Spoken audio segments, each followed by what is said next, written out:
Do you think I am pretty? Ha, of course. What is that question all about?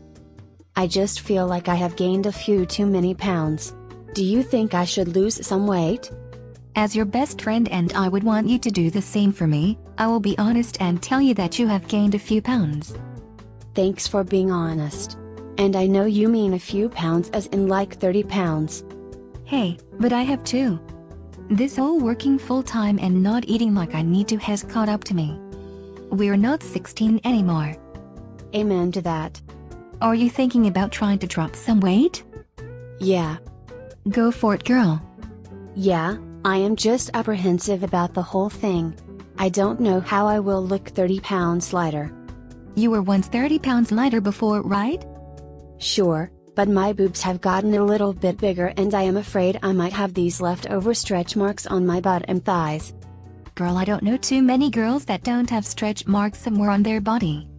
Not to mention, I know you would be excited to fit back into some of those dresses in your closet. That is certainly true. How about we do this together? That would be awesome.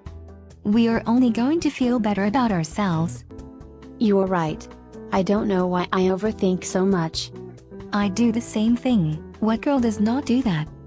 I mean, look at all the pictures of you before you put on this weight you don't want. Yeah, I looked like I felt better about myself. Just more confident, I guess. Absolutely. I am right there with ya, Jane.